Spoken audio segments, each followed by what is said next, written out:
I'm Steve Wiggins, and this is the Groundworks Ministries podcast. Today we're reading from the book of Job, chapter 2, and let's focus on verses 3 through 6. Then the Lord said to Satan, "Have you considered my servant Job, that there is none like him on the earth, a blameless and upright man, one who fears God and shuns evil? And still he holds fast to his integrity, although you enticed me against him to destroy him without cause."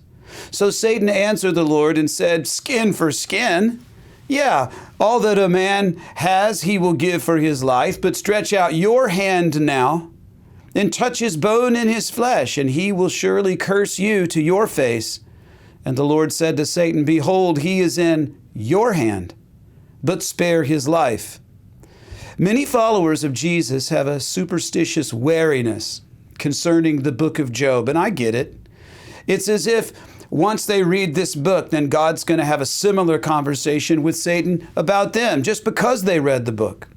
And I know that I was afraid to read the book of Job for many years, and my fear was mostly centered on my misconception that God exists solely to make me happy and to give me a life of worldly abundance. And I didn't want to face the truth that God's perfect plan and His purpose for my life may very well include my suffering for His gospel. And these first two chapters of Job are some of the most dreaded chapters in the Bible. And they pretty much single-handedly dismantle what is commonly known as the prosperity gospel. Something that profoundly leaped out from today's chapter was Satan's argument against Job, that a man will give up everything that he owns to save his own life. And what was so interesting to me is how Satan's argument was exactly the opposite of what Jesus did. Jesus, the creator of all that is, left his position of power and honor and glory, angels bowing down and worshiping him, in order to offer up his life in order to save us. And he did it not from a throne in heaven. He came down to earth in the form of a man, so that in the flesh he would redeem all flesh from the curse of sin. And he did not give up all that he owned to save himself. He gave up all that he owned to save us. John chapter 1 verse 14 says, "And the Word became flesh and took up residence among us, dwelt among us. We observed His glory, the glory as the one and only Son from the Father, full of grace and truth." Furthermore, Satan argued that if he were allowed to curse Job's flesh, that Job would curse God to his face. Interestingly enough, there was a guy in the Old Testament named Balaam, and he tried to get God to curse his people.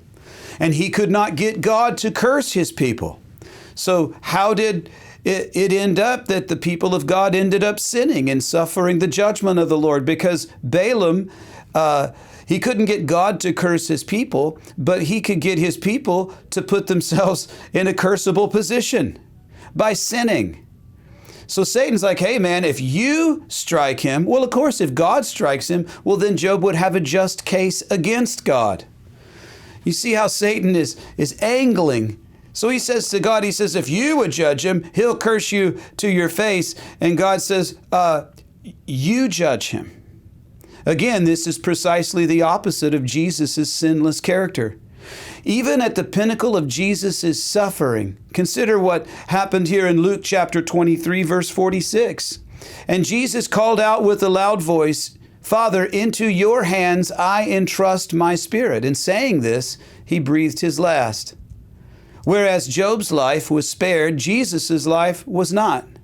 And that meant that Jesus' sacrificial atonement was complete, and he was faithful to the end. And we know that it pleased God to see Jesus honor him to the very end of his suffering. God's pleasure being evidenced by the Father's testimony upon Jesus' resurrection. In Hebrews chapter 1, verse 13, it says, "Now to which of the angels," you know, Satan is a fallen angel, "to which of the angels has God ever said, 'Sit at my right hand until I make your enemies your footstool'?" Jesus has gone before us.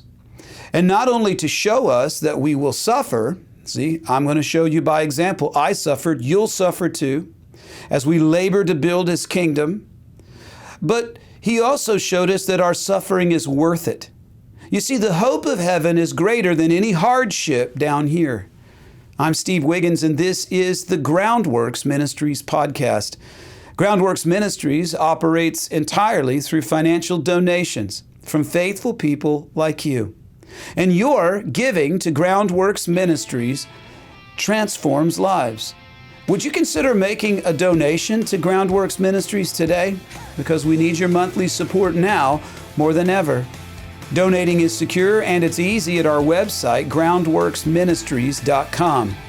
And another way to help is to tell people about Groundworks Ministries. Share these podcasts with your friends and family and on your social media. And of course, you can always direct folks to our website, groundworksministries.com.